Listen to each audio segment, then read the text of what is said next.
going on Adventure of the Seas next May, and here it's possible to get amplified next year. Will they pre-release those dates? Possibly. The answer to everything you just said is possibly, maybe. I would say that right now it is very much in the rumor phase, and nothing's really confirmed. Basically, don't hold your breath. Don't assume anything quite yet. But obviously, if there is something, if they do amplifications again, I'm certainly going to be able, I want to share that information with you guys. So let me put it this way. If you follow us on RoyalCaribbeanBlog.com here on YouTube, you'll get the info on that. Quantum in 2 weeks. What things do I need to make sure I do on this ship? Ooh, definitely see the shows in 270. In fact, do anything in 270. It's a multifaceted venue. It's not just about the evening shows there, which are impressive. It's a really nice space. Go check that out. Also, speaking of 270, my favorite breakfast spot is to go to Cafe at 270. Get your coffee and a bagel over there. It's really good. And then you can take it right out to 270 and look outside from the windows there. It's really beautiful. I like that quite a bit. Can you reprice a fully paid cruise? If so, does it go to credit? If you're before final payment, Ronnie, and you live in the US, which I believe you do, or Canada for that matter, you can. It's more of a process because then they have to credit you, like refund you money. This is why I actually learned this from our good friends at MEI Travel. This was not a Matt idea, but I have borrowed this idea. Rather than make obviously when final payment date, make final payment. But if you want to pay off the cruise early, that's cool, but leave off like $200 or $500 off the final price. So that way, if there is a reprice opportunity, it's a lot easier to manage that. But no, you can still do it, but it's a pain in the butt because then they got to issue a refund instead of just, re-entering it in the system. So does the stateroom attendant still make up and put away the sofa bed since they've gone to once a day? Yes, that is like in addition to that. So if you need the sofa bed put up and put back and all that, just let them know that that's in addition to the once a day. They can definitely handle that issue. Absolutely. When you and your family go on a cruise, which company do you buy travel insurance from? Allianz. I use Allianz. Now listen, before you all say, oh, Matt booked it, I'm going to buy my travel insurance from Allianz. You need to look at the policy. There's many different travel insurance companies out there, and it's important to understand what the policy covers. Just because I get it doesn't mean that it's the right policy for you and your family. So look at the policy, see what it covers. A great website, I don't have any affiliation with them whatsoever, but insuremytrip.com is a great resource. Basically, you put in your information and they pop out a bunch of different quotes and you can compare and contrast them. But I use Allianz. They have a good reputation. They have a great reputation, and that's why I use them. Can the concierge book a show for any if it's sold out on the app? Possibly. It depends. They don't really, number one, if you're staying in a suite, actually, it's not even so much an issue. There's reserved seating in the theater for suite guests. So talk to them about that once you get on board the ship. Or when you get about an email about a week before the cruise, they should let you know about that, but you can email them and ask them. When you stay in a suite, grand suite or above, you'll get an email from the concierge about a week before your cruise. My wife and I are cruising soon. Our stateroom is connecting. Would you expect to hear additional? Would you expect to hear additional you wouldn't otherwise hear in an unconnected room? Yes. Unfortunately, if you have a connecting room, the connecting door is not very insulated at all.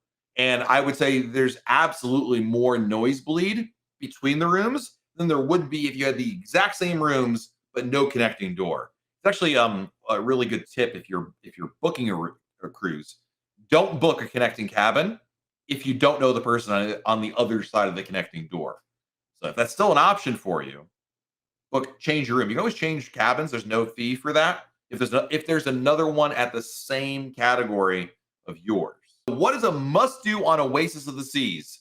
Oh man, the shows. When it comes to Oasis class shows, I really harp on this because I think this is the thing that Royal Caribbean does the best. Production shows on Royal Caribbean. I'm going to venture to say, listen, I'm biased. You all know that because I love Royal Caribbean. I'm going to tell you the shows on Royal Caribbean are better than the shows on any other cruise line out there, and especially true on ships like the Oasis class ships. Whether it's the Aqua Theater, the main theater, the ice skating show. I was watching a great video from one of my friends, Emma Cruises, here on YouTube, and she was on Symphony of the Seas, different ship, but same class. And she was blown away by the Aqua Theater show. So yeah, definitely see the shows. It's the thing to see and do on a Oasis class ship. Randy is going on Symphony of the Seas in December, and there's no dining packages available. Could be one of two reasons, and we're in August. Number one, it could be sold out. It seems unlikely given that we're still like 5-6 months away from that, but it's possible. If there's possible solutions, it's just not available yet, and it'll become available later on, Randy. It's impossible to know what the answer is definitively. It's just, you got to keep checking back periodically.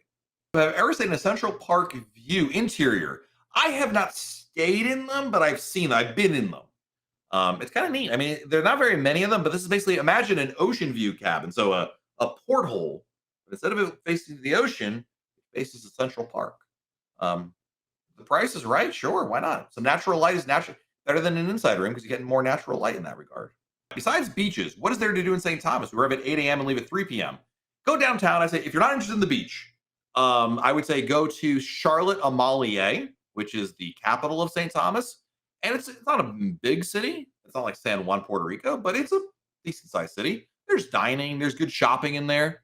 So go to Charlotte Amalie. Do you think it's worth it to try a specialty restaurant for lunch on a sea day? Yes. I think I have always said this, Kedder, maybe not enough, but especially dining is great for sprinkling in, not necessarily replacing the complimentary dining. So this, I think, is a great idea. Yeah, sea day, that's a great time to try specialty dining. So yes, absolutely. What is your favorite thing to do on an Alaska cruise? Ooh. Well, instantly I thought of one place, Mendenhall Glacier Park. I love Mendenhall. Getting out there, exploring. I'm not like a big hiker. Like I'm not like, super duper hiker. I just like enjoying being there in Alaska. I enjoy hiking and not like crazy hikes, like, very flat trails, but Mendenhall Glacier Park, Nugget Falls Trail, it never disappoints. That would be one of my favorite things to do there because you get to see a glacier, you get to see a waterfall, you might see a bear. It's really beautiful, flowers, the water. Yeah, that's my favorite thing to do. Tips on winning RoyalUp bids. There is nothing you can do to influence it.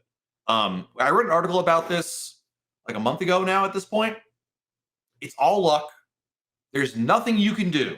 Max bid, minimum bid, people win with both. It doesn't matter.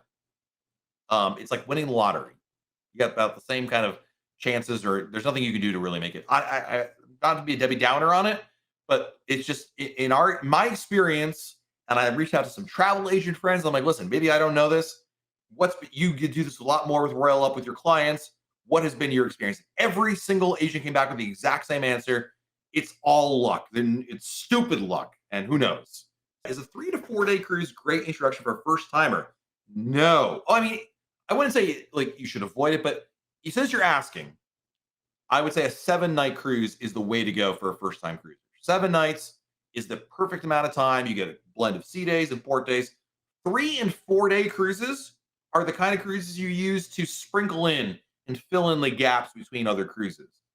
They're not. I would not recommend them as a first cruise. I'm not saying it's you'll have a terrible time if you did, but since you asked my recommendation, I would say a 7-night cruise is actually the way to go.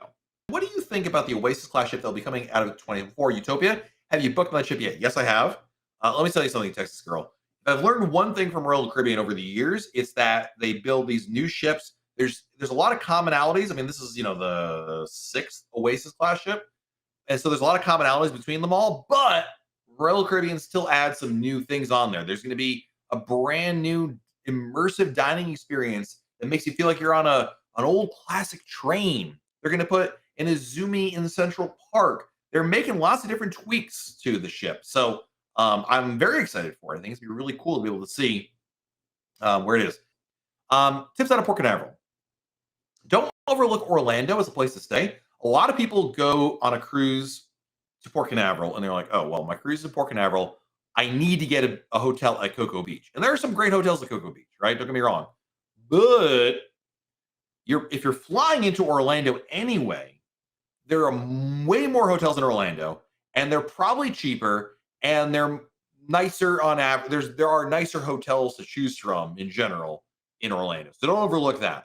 Number 2, if you're looking for a pre-cruise, if you are staying near Cocoa Beach, if you're looking for a pre-cruise dinner in the area, Rising Tide is a great restaurant.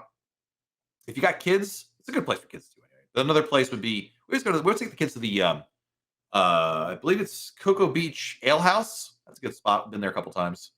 And then of course you've got the Ron John shop. You've got you got the beach itself at Cocoa Beach. You can go to. We'll be back again next Monday right here on YouTube. Until then, have a great rest of your week, everybody. Stay safe out there. Do something fun, and we'll talk again very soon right here on YouTube.